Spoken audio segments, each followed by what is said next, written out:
Ladies, let's talk hormones. I was at my chiropractor's appointment this morning and one of his assistants was talking about hormones. We got into this long discussion, and this is something that I go through regularly, especially since moving back home, which is crazy. Most people would think that me living in a city like Miami, that I would be more burnt out, but the truth is I'm actually more burnt out here in the country. One of those reasons being is just the amount of time it takes to get from one place to the other. So it's just burnout from just driving. Now, let's talk about something. All of us are go, go, go, go, go, go, go. Now, we have our nervous system that's broken up into two different things. You have your sympathetic nervous system and your parasympathetic nervous system. Your sympathetic is what's called the fight or flight, when your body it's slow digesting, you feel bloated, you're probably not having bowel movements, you're constipated, your alertness, so you're waking up in the middle of the night, having insomnia, your fatigue, or you're getting weight gain around the middle, the mid area, the tummy area that we don't like to get it in. Then we have our parasympathetic system.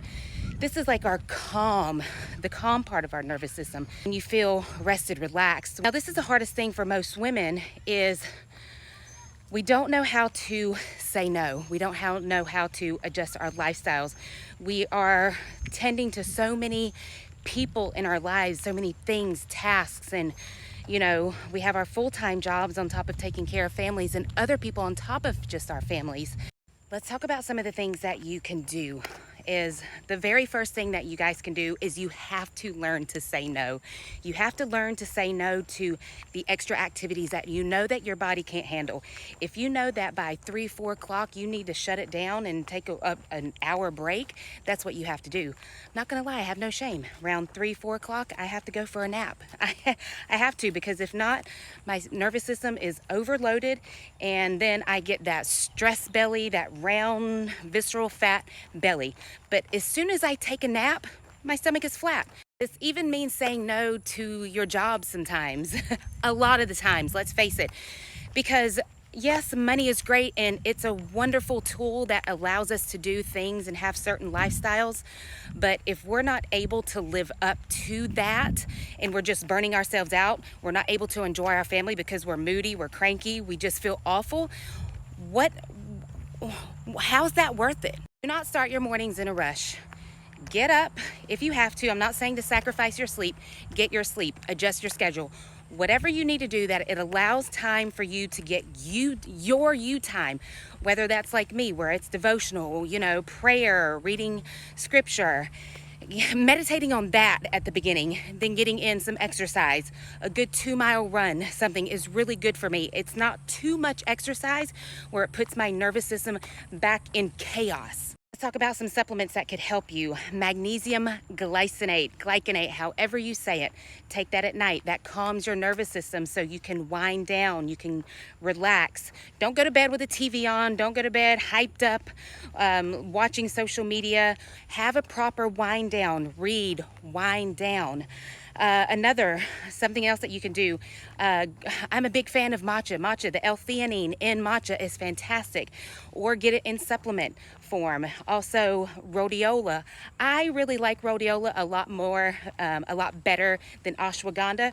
For me, it just feels like it just works better for my body than ashwagandha. So rhodiola or ashwagandha, either of those. Take those in the morning, take them again. If at 3-4 o'clock you can't take a break and you have to push forward, then try something like that helps with the stress. Thing is, do not undereat. A lot of women think that they need to be in a constant calorie deficit.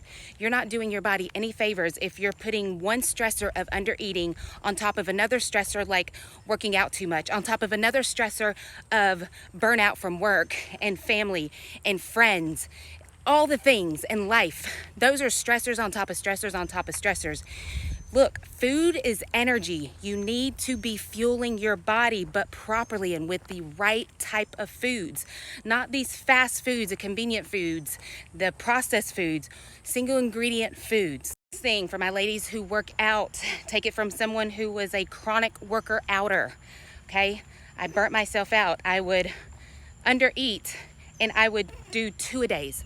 I did 2-a-days for years and years and years, until my body just couldn't do it anymore. So now, like I said, I have reached a point where I'm like, okay, a nice 2-mile run is great.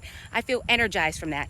If I go past that, especially on an empty stomach, to 3.5 miles, I feel like I want to take a nap afterwards. The same thing at night. If you notice that you can't do high intensity exercises at night and it keeps you up, okay, because adrenaline is sometimes good, but it can also be bad if your life is already chaotic. So just pay attention to not doing too much exercise and doing the wrong type of exercises.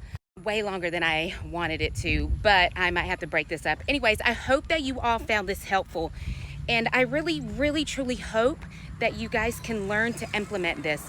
Is it hard to say no? 1000%, because our minds are so conditioned that if we don't burn ourselves out, if we don't work, that grind, we're not gonna make the money, we're not gonna do that. But if you're a believer, you know you are going to be taken care of if you're doing good, if you are serving people.